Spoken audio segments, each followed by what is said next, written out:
Les interviews, les rencontres d'entrepreneurs voilà, que j'ai rencontrés au gré des réseaux et des échanges qu'on a eus. Alors aujourd'hui, j'ai le grand plaisir de recevoir Édouard Marguin de Lavinia. Édouard, tu es avec nous. Ouais, Salut toi. bonjour Julien. Bonjour à toi. Donc on s'est rencontrés sur Clubhouse pour situer un petit peu les échanges de comment on est arrivé à se parler là aujourd'hui. Euh, les échanges de Clubhouse, ça fait faire des rencontres improbable, moi, je trouve, parce que voilà, je ne sais pas comment on se serait rencontré dans la vie, en fait. C'est les probabilités de se rencontrer. Enfin, je ne sais pas, c'est ce que tu en penses là de tout ça, parce que Clubhouse, toi, tu es quand même assez présent aussi. Ouais, j'essaye d'être présent de manière efficiente. Autant au départ, j'ai beaucoup testé le réseau. Autant maintenant, il faut que ça s'intègre aussi dans un cadre de vie perso, pro aussi, parce que c'est super, mais c'est aussi très chronophage. Et donc, l'idée, c'est d'en tirer le meilleur parti.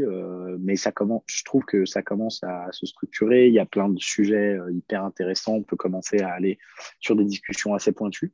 Donc, je trouve ça plutôt intéressant. Alors, avant Mais de. effectivement, ouais, en ce moment, on ne voit pas grand monde. Donc, Ouais, c'est ça, ça crée un lien social. Alors, ouais, avant de commencer à, voilà, à discuter ensemble de voilà, ton parcours et plein d'autres choses, est-ce que tu peux juste te présenter alors, rapidement, parce que voilà, que les gens qui ne te connaissent pas encore sachent un peu ce que tu fais. ouais, bien sûr. Donc, moi, je m'appelle Édouard Marguin, j'ai 37 ans et je suis le directeur des opérations de Lavinia en France. Lavinia, c'est un caviste historique relativement emblématique de la place parisienne. C'est une société familiale qui a une vingtaine d'années, qui est présente en France, en Espagne et en Suisse et qui travaille autour d'une offre qui est à la fois une gamme très large, plus de 6500 produits, et une gamme d'exception. On va chercher les meilleurs vins, champagnes et spiritueux de France et du monde. Et j'ai la grande chance de m'occuper des opérations de l'enseigne en France. Ah bah, c'est top. Alors, du coup, c'est moi ce qui m'intéressait, c'est que moi j'ai une boutique physique, photo aussi, et je sais que vous avez des points de vente. Alors, vous êtes un peu plus développé que moi, mais pour coup, sur le principe d'avoir des équipes de vente sur place. Alors, toi, je crois que c'est Sommelier notamment qui conseille les gens sur place. Absolument. Et donc là, du coup, on est dans un contexte un peu particulier. Et ce qui m'intéressait, c'était aussi comment toi, ton parcours d'avant, donc ça, on va en parler aussi, a pu te servir pour maintenant, en fait, essayer de t'adapter. Donc, Ouais, voilà, comment ça s'est passé là? Parce que du coup, je suppose que les boutiques physiques, là, elles sont plus ouvertes. Je ne sais pas comment c'est pour toi, mais… très juste. Ouais. C'est le bon terme. Alors, elle pourrait l'être, hein, mais je vais y revenir. Si je reprends tes questions dans l'ordre, moi, j'arrive du digital. J'ai travaillé principalement en start-up sur ces 15 dernières années. Et je pense que ça m'a permis de développer un mindset assez digital et assez agile. C'est un peu le keyword de 2020-2021. C'est vrai Euh, que la digitalisation, c'est comment dire, un terme qu'on voit beaucoup là. C'est pour les entreprises. En tout cas, là, sur l'année qui est passée, la digitalisation, c'est devenu limite une priorité, quoi. Même si toi, ouais. ça fait longtemps que tu travailles dans le digital, justement. Donc, ça a été plutôt simple pour toi, la digitalisation là, de Lavinia. Alors, c'est jamais simple. Ça, non, c'est jamais simple. Euh, mais en tout cas, ça a rendu possible le fait de le faire mieux, plus fort, plus vite. Ça, c'est certain. Euh, et moi, j'ai découvert quasiment le retail avec Lavinia. Et effectivement, on a fait le choix dans cette période un petit peu particulière. D'abord, on aurait pu rester ouvert, hein, en tant que caviste, puisqu'on est considéré comme étant essentiel. Je ne sais pas ce qu'il faut en retirer comme information, mais euh, on est assimilable en fait à de l'alimentaire. Mais on a fait le choix de profiter de cette période pour remettre à plat le concept retail de la Vina, qui avait quand même une vingtaine d'années, hein, et pour pouvoir, je dirais, un peu mieux incarner nos ambitions et notre vision de la marque Lavinia, qui est une marque qui était très orientée produit, parce que nos sommeliers ont énormément de connaissances en vin et spiritueux, et c'est d'ailleurs en général reconnu par nos clients. Euh, et à la fois, on était moins orienté solution. Et ce qu'on apporte au travers du digital et ce qu'on est en train de mettre en place actuellement, ce sont de plus en plus des solutions pour les passionnés de vin. Alors ça m'intéresse parce que je voudrais juste, avant de passer à justement cette partie-là, pour moi, c'est le service client quoi, que vous avez mis en avant, ou l'expérience client, en tout cas. Je ne sais pas si tu es d'accord avec moi sur justement le point fort en fait, de Lavinia, c'est ça, service client et expérience client. Juste avant de parler de ça, j'aimerais revenir sur le avant, justement, ton passé en fait, dans les startups Ouais. et dans le digital.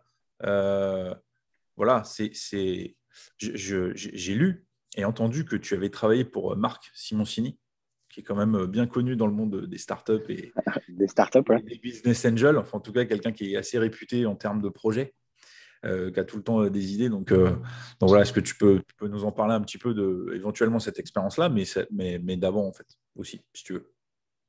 Ouais, bien sûr. Donc le projet en l'occurrence s'appelait Sensi. C'était la première plateforme de vente de lunettes de soleil, de lunettes de vue et de lentilles de contact en France. On est parti d'un site existant qui s'appelle toujours lentillemoincher.com pour la partie lentilles. On a racheté une petite structure qui s'appelait Enjoy Sunglasses que je dirigeais à l'époque pour la partie lunettes de soleil et on a créé la partie lunettes de vue un peu from scratch. Et on s'est lancé là-dedans. Pour moi, une aventure de 5 ans avec Marc et toute une équipe qui était effectivement passionnante parce que Marc, c'est effectivement un visionnaire, hein, clairement. Je dirais, il n'est pas différent de ce qu'on lit, de ce qu'on voit dans sa façon de faire. Et quelqu'un qui m'a appris à voir grand, très grand. C'est quelqu'un qui a connu des boîtes qu'il a fait passer de tout petit à très gros. Et cette capacité à voir toujours plus grand, elle me sert encore aujourd'hui au quotidien. Donc ça, c'est important, l'histoire d'avoir une vision. C'est important de le rappeler là, parce que voilà, quand tu es entrepreneur, alors même si là, pour le coup, là, quoi, tu es salarié de Lavinia là maintenant. Ouais, absolument, je ne suis pas Ouais, mandataire. tu es plutôt, en fait, tu rentres dans la catégorie des intrapreneurs un peu. Très exactement. Ouais, c'est ça, hein, C'est parce comme ça que je me considère d'ailleurs. ouais, mais c'est top, hein, parce que c'est une catégorie d'entrepreneurs à part entière, les intrapreneurs. Ce qui n'empêche que tu parlais de vision et du coup, voilà, ton parcours d'avant t'a permis justement de t'adapter et avoir une vision plus grande que juste la crise, on est fermé et pas savoir rebondir, quoi. Ouais, effectivement, bah c'est là que ce sont surtout nos équipes qui sont révélées dans leur capacité d'adaptation et notamment d'adaptation de l'offre. Euh, bah, pour prendre un exemple qui est de ce matin même, tu vois, aujourd'hui, j'ai une équipe de sommeliers qui se rend chez des clients pour faire des audits de cave, qui est une nouvelle activité qu'on a créée pendant ce confinement, enfin pendant toute cette période, et qui accompagne les grands clients pour définir les bonnes conditions de conservation, mesurer tout ce qu'il faut dans les caves, les accompagner à la créer, à la maintenir, savoir ce qu'ils doivent boire, ce qu'ils doivent acheter, etc., etc. Une activité qui est passionnante et qui est pleine de bon sens pour nos clients qui, encore une fois, ne cherchent pas que à acheter du vin, ils cherchent des solutions autour de leur consommation, de leur vie. Et effectivement, quand on a accumulé pendant quelques années, éventuellement une dizaine d'années, une belle cave, ben en fait, ce dont on a besoin, c'est pas uniquement d'acheter des choses, c'est aussi de savoir ce qu'on a en cave, de savoir ce qu'il faut voir, ce qu'il faut garder, etc. Et donc ça fait partie des services qu'on a créés cette année. Et quand je parle de solutions, c'est vraiment de ça dont on parle. Non, mais c'est bien de parler de ça parce que, alors, je ne sais pas si tu vas être d'accord, mais dans chaque entreprise en général, alors le produit, c'est important, mais sans les clients, on n'est pas grand-chose. Et du coup, je sais que chez Lavinia, vous travaillez fort sur, justement, on en parlait tout à l'heure, l'expérience client. Et là, tu viens d'en parler avec une nouvelle expérience, c'est-à-dire à domicile, a priori. Euh, donc, c'est comment ça a évolué, ça, cette expérience-là client? Parce que Lavinia, c'est une entreprise familiale, hein, faut le rappeler. Et je pense que le client est au centre de tout, quoi. Oui, absolument. Bah, comment ça a évolué? Ça a évolué pour partie un peu par la force des choses. C'est-à-dire qu'en fait, en 2019, on avait vraiment commencé à appuyer très très fort sur la partie dégustation et événementielle. Sur l'année 2019, on a fait un peu plus de 100 événements dans l'année sur notre flagship de la Madeleine. Donc, c'est en moyenne un tous les 3 jours. C'est quand même Ouais. un gros rythme. Euh, Parce que finalement, la meilleure façon de découvrir des vignerons d'exception, c'est de venir à leur rencontre, c'est de venir déguster. Et donc, on a mis en place tout un programme, que ce soit de masterclass, d'ateliers, de dégustation, de dîners, de prestige ou de découverte, et puis des grandes soirées dégustation qui réunissaient jusqu'à 200, plus de 200 personnes parfois, et une quinzaine, une vingtaine de vignerons, ce qui est rarissime à Paris. En fait, ça s'apparente presque à un salon en réalité. Alors, c'est pas le salon des vignerons indépendants, mais globalement, en termes de qualité, on arrivait à regrouper les 15 plus grands vignerons de Chablis, par exemple, euh, ce qui est inédit. Et pour nos clients, c'est un bonheur. Pour qui est un amoureux du Chablis, pouvoir trouver au même endroit les 15 meilleurs vignerons de Chablis, ou en tout cas 15 vignerons d'exception. Et c'est un vrai levier, évidemment, transactionnel derrière. Il ne faut pas se le cacher. Alors, c'est ça, l'importance de faire vivre aux clients des expériences. Parce que alors, quand les boutiques étaient ouvertes, je suppose que les sommeliers étaient pas avares de conseils. Je suppose que c'était ça aussi qui faisait la force de la Vigna, c'est a priori la personnalisation des conseils, quoi. Oui, absolument. Et ça fait là aussi partie des choses qu'on a transposées. Donc actuellement, on est en plein déménagement. Donc nos boutiques parisiennes ont fermé. Et la prochaine boutique va ouvrir prochainement. On est en travaux là. Mais dans ce temps-là, les sommeliers restent très actifs, que ce soit par téléphone auprès de nos clients VIP en personnalisation, ou comme ils l'ont fait ce week-end, disponibles en chat de 8h à 20h, week-end compris, pour conseiller nos clients. Donc, ce ne sont pas des opérateurs classiques qui sont derrière le chat du site, Ouais, c'est ce sont des sommeliers. des vrais experts. Ouais, Ouais, donc, c'est absolument. l'importance de garder le lien avec la base de clients, en fait.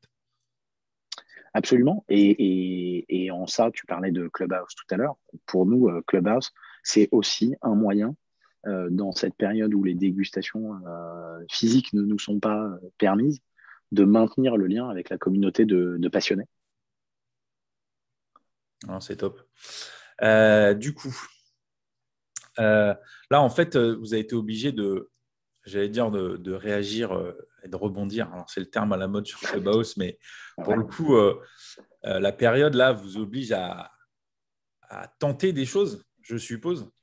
Tu parlais d'état d'esprit, de voir plus grand. En fait, pour le coup, c'est toi qui donne la vision en fait à tout le monde. Ouais, je sais pas si je dirais ça. Et je sais pas non plus si je dirais que ça nous oblige. Je dirais que ça nous invite. Pas tout à fait la même chose. Oui, effectivement, bon, ça c'est plutôt l'esprit entrepreneurial, c'est de voir les opportunités dans cette crise et les opportunités de se transformer. Euh, Aujourd'hui, effectivement, euh, c'est compliqué d'avoir des boutiques physiques qui soient fermées, et à la fois, est-ce qu'il y aurait un meilleur moment pour qu'elles le soient, quitte à devoir fermer à un moment donné.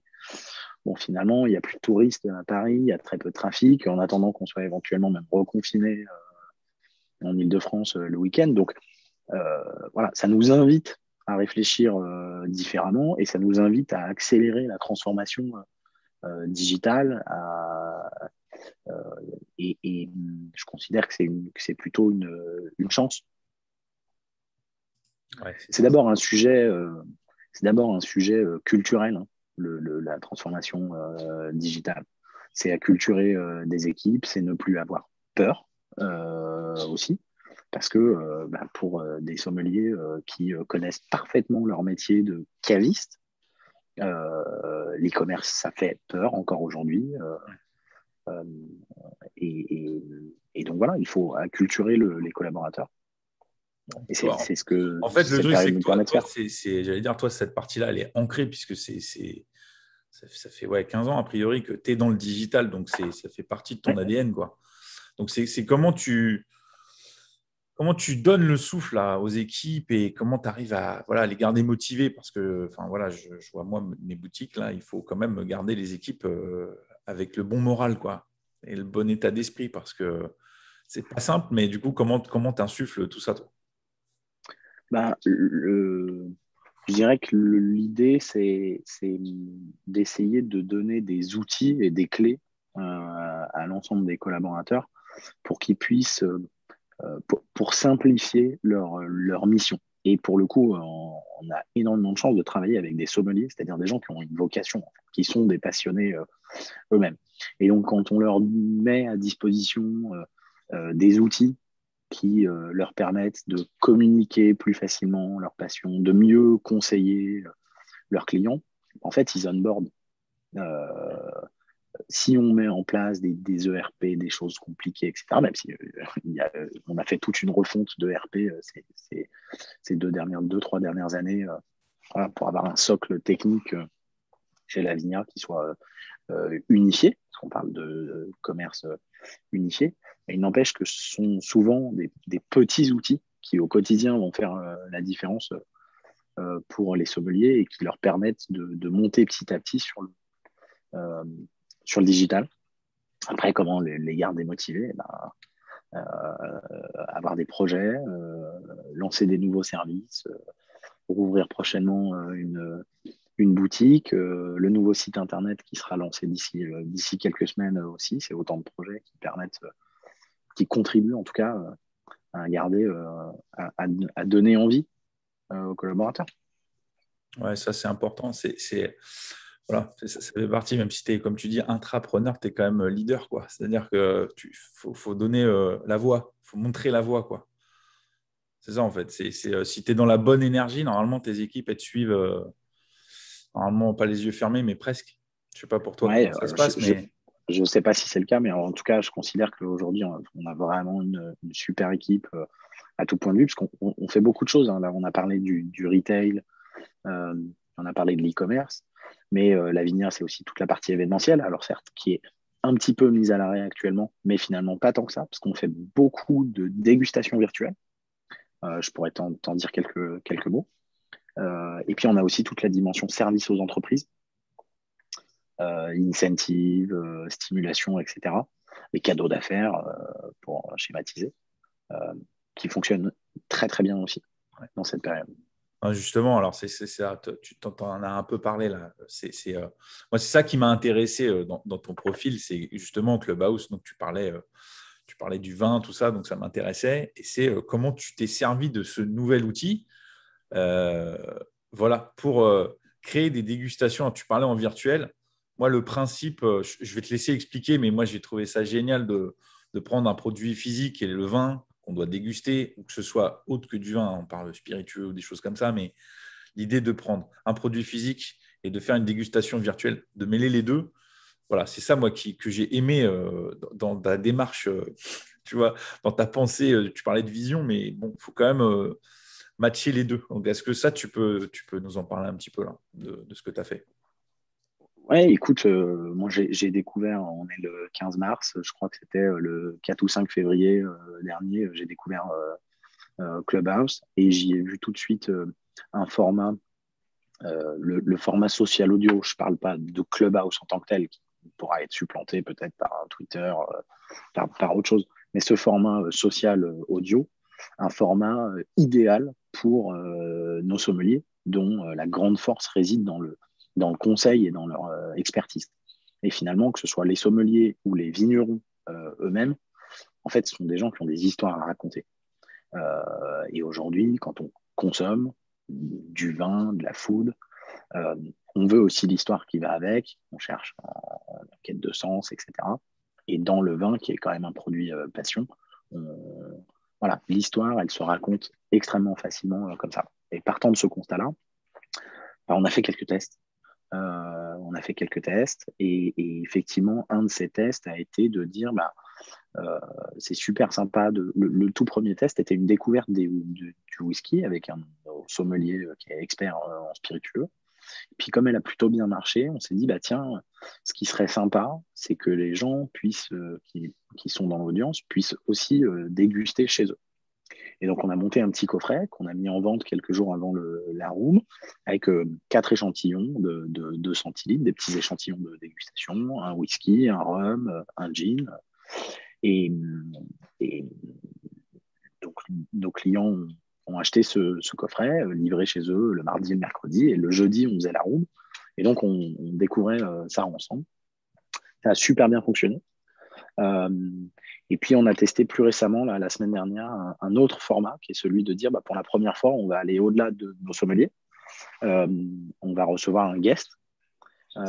Et donc, on est allé chercher François-Xavier Marotto, qui m'a fait le plaisir d'accepter mon invitation, qui est donc le propriétaire du château Braner-du-Cru, qui est quand même un 4e cru classé bordelais, avec qui on a fait 1 heure de questions-réponses, échanges libres sur Braner-du-Cru, sur Saint-Julien, sur son histoire. C'est un jeune propriétaire, puisqu'il a 37 ans. Donc, c'était passionnant. Et on fourmille d'idées pour créer des nouvelles rooms. Je ne vais pas te donner de scoop, mais tu verras prochainement. Entre-temps, on a créé du coup le Club Lavinia, qui permet de centraliser ces initiatives. Et donc, on arrive sur Clubhouse avec la marque Lavinia, mais avec l'ambition de ne pas faire la promotion de nos services, mais de faire la promotion de notre mission. Oui, c'est ça. C'est-à-dire vraiment de partager le meilleur du vin. Nous, en tout cas, moi, puisque je ne suis pas là pour incarner la marque, j'agis en tant que modérateur dans ces rooms, qui est quand même un vrai job. Ouais, c'est vrai que la modération, mais ça non, s'apprend. Mais on fait ça sous l'égide de Lavinia, dans l'esprit bien sûr, de faire connaître la marque, mais surtout de faire connaître ceux qui font la marque Lavinia, c'est-à-dire les 700 vignerons avec lesquels on travaille au quotidien et qui sont, eux, qui donnent toute sa valeur à l'offre. Non, mais c'est ça qui est bien, c'est que tu as su adapter en fait avec l'outil qui est arrivé, parce que dans la communauté francophone, c'est là, début 2021, que c'est arrivé vraiment fort. Tu as raccourci aussi le chemin pour faire connaître, comme tu dis, c'est pas que la marque en fait. C'est ça aussi qui est, je trouve, hyper smart de le faire. C'est que tu viens pas en mode bourrin et pur marketing et vente, c'est que non mais tu aurais pu faire ça. Hein. En vrai, il y a plein de marques qui le font et je sens que ça va être de plus en plus. Mais tu viens avec quelque chose de plus profond. C'est-à-dire, tu viens parler, comme tu le dis, de ta mission et aussi des valeurs. Parce que voilà, Lavinia étant une entreprise familiale, enfin voilà, toutes ces valeurs-là, elles sont véhiculées justement dans les animations de room. Donc, je trouve ça top, quoi. Et c'est normal que les vignerons acceptent parce que du coup, ils ont toujours plein d'histoires à raconter sur la création de leur vin et tout ça. Et je suppose qu'ils sont ravis d'être là. Et c'est un chemin court parce que c'est un contact direct avec de futurs clients. Bien sûr. Quoi. Ouais, absolument. Oui, effectivement, on n'a pas eu de grandes difficultés. Et puis, le format audio, c'est pas la face caméra. Il y a beaucoup de vignerons qui sont très à l'aise avec ça. Puis, il y en a aussi beaucoup d'autres qui ne le sont pas du tout, qui ne sont pas forcément équipés, etc. Alors que là, ça reste un échange simple, direct, spontané, authentique. Et donc, ce sont des valeurs aussi qui correspondent bien à nos vignerons. C'est top. Alors, du coup, là, je vais parler un peu de toi. Il va falloir. Parce qu'avec tout ça, je suppose que tu as des journées qui sont bien remplies. Je pense. Du coup, c'est comment tu t'organises un peu, toi, là? Comment tu arrives à avoir des journées qui sont vraiment productives, quoi, du coup. Parce que tu es quand même pas mal sollicité. Et du coup, voilà, comment toi, tu vois tes journées, comment tu arrives à garder à l'esprit aussi d'être productif et d'avancer, quoi. Ouais, bah écoute, comment ça se passe? Bien, plutôt. Aujourd'hui, pour ce qui est de Clubhouse, je limite ça vraiment maintenant autant le matin avant 9h, et puis le soir à partir de 19-20h. C'est là aussi où se concentre pas mal de rooms. Alors, c'est certain qu'en ce moment, j'y passe pas mal de temps en soirée. Parfois entre midi et deux quand je peux le faire un petit peu.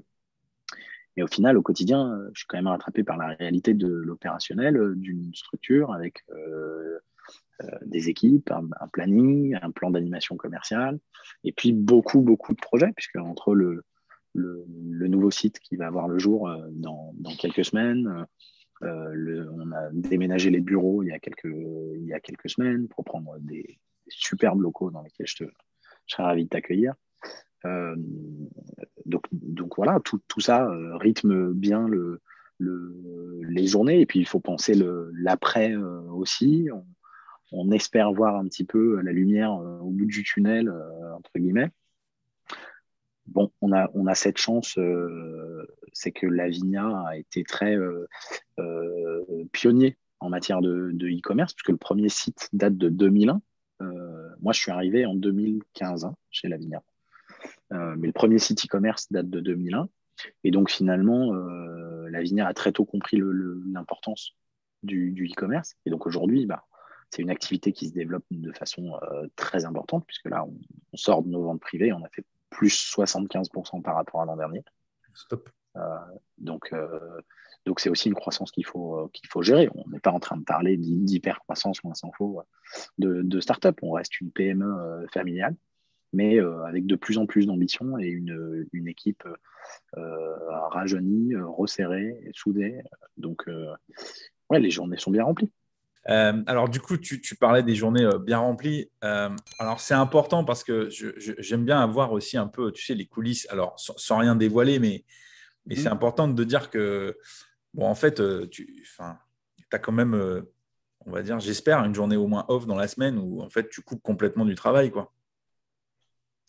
Oui, oui, bien sûr. Non, non, attends, je suis pas du tout à plaindre. Je trouve des temps. Après, je suis quelqu'un qui croit beaucoup dans les projets. Quand je suis investi dans un projet, je m'investis à fond. Mais non, non, j'ai aussi une vie perso, une vie de famille. Non, non, non, je suis pas du tout à plaindre.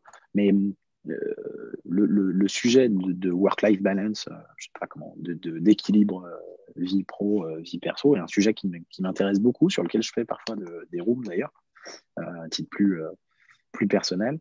Euh, je trouve des temps personnels dans ma journée et je crée des temps pro dans mon day off. Et donc finalement, pour moi, chez moi, bon, chacun doit trouver son équilibre. Moi, les deux sont toujours un peu mélangés, mais ça fonctionne dans les deux sens. Je peux quitter une table de réunion pour un appel personnel. Euh, et c'est la condition pour aussi toujours répondre. Tu vois, en dernier lieu, si un client VIP appelle Lavinia, un conseiller, et que tous les conseillers, les sommeliers sont occupés, en cascade, ça finit par sonner sur mon téléphone. Et c'est passionnant pour moi parce que ça me permet régulièrement d'avoir des clients VIP au téléphone qui se disent mais je ne suis pas en train de parler avec Lavinia, si, voilà. Et ça me permet d'échanger directement avec eux. Voilà. Mais non, non, pour moi, ça se passe très bien. En tout cas. Non, mais c'est top.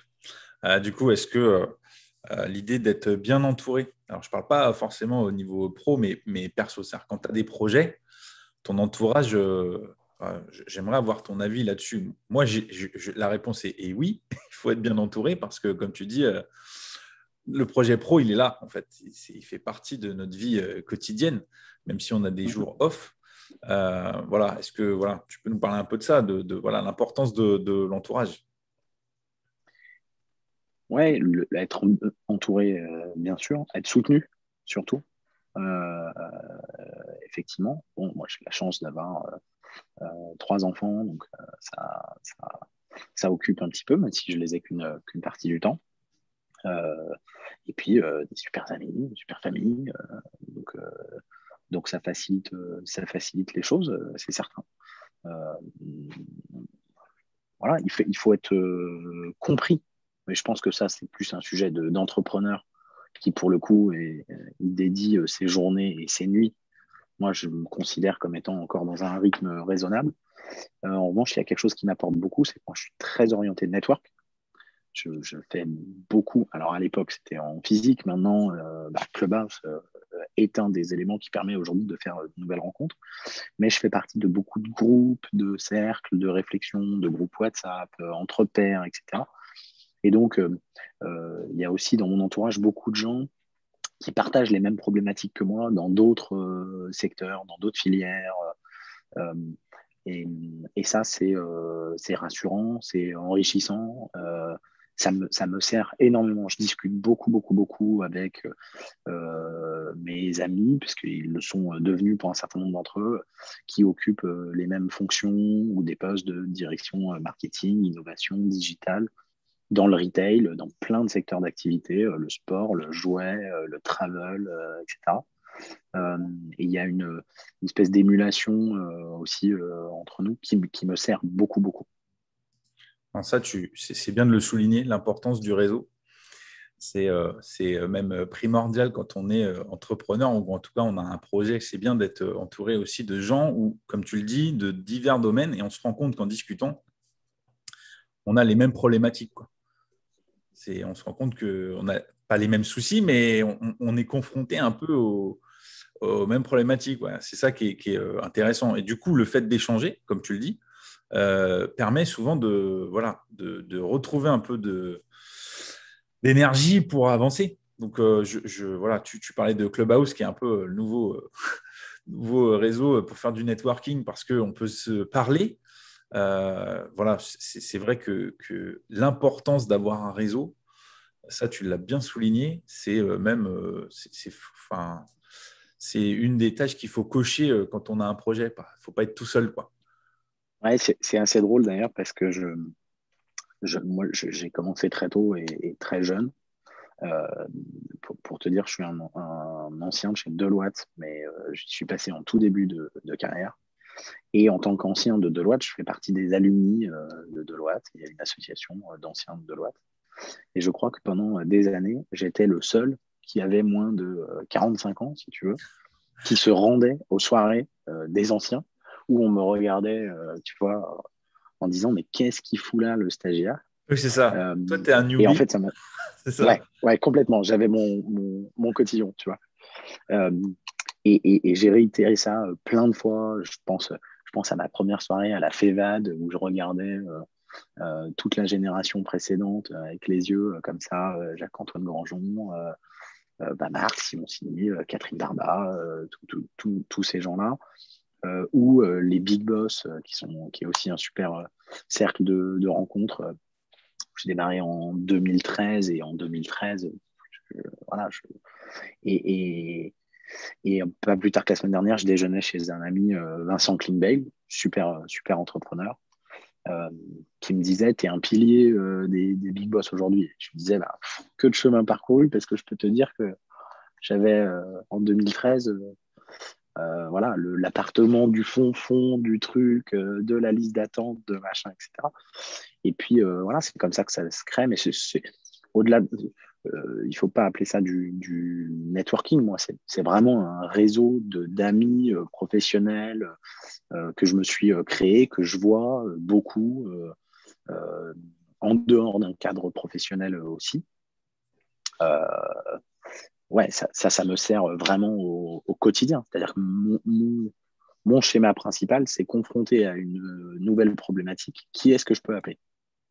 Et très souvent, ça se passe comme ça. C'est-à-dire qui est-ce que je peux appeler pour prendre conseil, pour dégrossir le sujet, pour éviter des écueils, etc.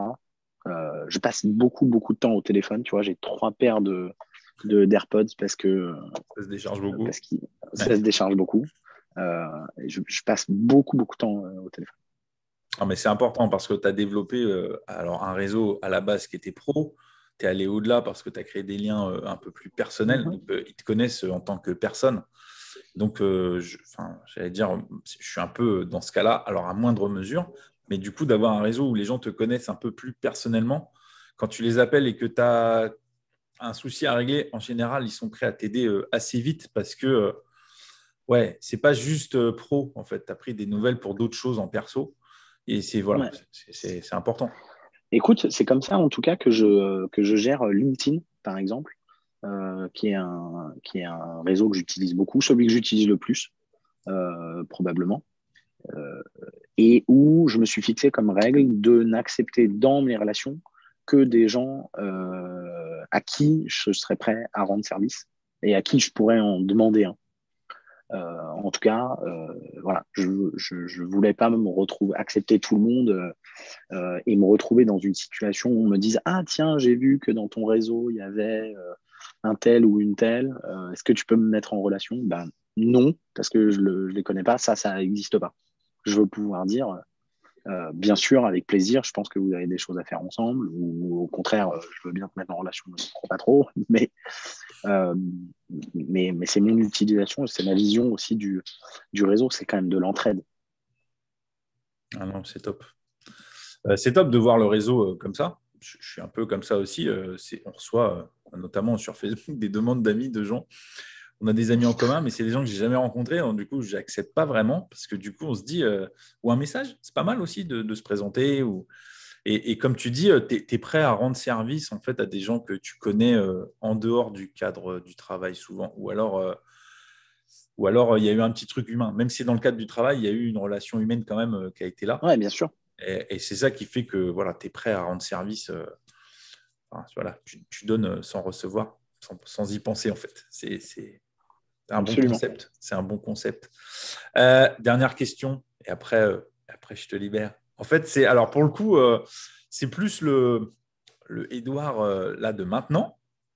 Qu'est-ce que tu dirais à l'Édouard ado? Tu vois, qu'est-ce que tu lui glisserais à l'oreille là? Parce que forcément, un petit peu de recul là sur la vie, et du coup, qu'est-ce que tu lui dirais? À l'ado, je ne sais pas. Honnêtement, je ne sais pas te dire. En revanche, euh, Ou alors à l'Édouard de, qui a commencé, tu vois, la carrière pro. ouais, Qu'est-ce que tu lui ouais, dirais? Parce que le chemin, plutôt c'est. à celui-là. Ouais. Qu'est-ce que tu lui dirais? Ouais. Euh, je me rends compte que j'ai souvent regretté de n'avoir pas écouté mon instinct. Alors, ça ne veut pas dire euh, de faire le foufou, de partir dans toutes les directions. Euh, mais souvent, quand je le sentais pas, et que pour des raisons X, Y, Z, j'y suis allé sur un projet, peu importe. Souvent, je l'ai regretté après coup, quel qu'en ait été le résultat d'ailleurs, Que ce soit positif positif ou ou négatif. négatif. Exactement. Ouais. Et donc, aujourd'hui, je pense que m'inspire au quotidien, en fait, de dire euh, Clubhouse est un de ces exemples, c'est quelque chose dans lequel je crois. Je comprends que ça puisse aussi faire peur pour la famille voilà, qui est actionnaire de Lavinia. Euh, et donc que ça crée des échanges parfois musclés. Est-ce que c'est... Bah oui, forcément, on est dans les premières marques françaises à s'y risquer, donc C'est d'une ça. certaine façon, on essuie un peu les plâtres. Est-ce que ça peut égratigner la marque ou pas, etc. Et finalement, maintenant, je fais beaucoup plus confiance à cet instinct-là de me dire, Tu sens que ça va, quoi. j'ai bien mesuré le risque potentiel et je veux dire, il n'y a pas d'opportunité qui existe sans risque associé. Mais quand le risque est maîtrisé, il faut y aller. Il faut tester des choses. Et aujourd'hui, finalement, moins d'un mois plus tard, tu vois, on a eu la chance d'avoir une tribune. On a été cité dans CB News, dans différents journaux de la presse, comme étant un exemple à suivre de la bonne façon de déployer une marque Sur un réseau. sur Clubhouse. Et il est certain que si on avait fait ça il y a 6 mois, dans 6 mois, pardon, on Trop tard. n'aurait pas eu ces mêmes retombées. On n'aurait fait que se mettre éventuellement à niveau. Et encore une fois, peut-être que toute cette expérience-là va s'arrêter. On ne sait pas, on Ouais. reste très vigilant. Mais en tout cas, je fais beaucoup plus confiance à mon instinct. Non, c'est top. La petite phrase de fais confiance à ton instinct. C'est On va ça. garder ça pour les entrepreneurs. C'est ça. Bon, c'est top. Écoute, Edouard, merci beaucoup. Merci Merci à beaucoup toi. pour ton temps.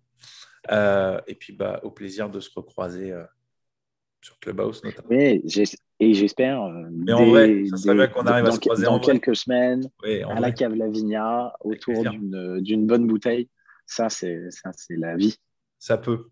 Bon, en tout cas, merci Bon. pour ton temps. Merci à toi. C'est voilà, une nouvelle interview qui vient de se terminer. Édouard nous a fait le plaisir d'être avec nous. Il y en aura d'autres sur la chaîne, donc à vous de suivre l'actu en vous abonnant. Et je vous dis à bientôt.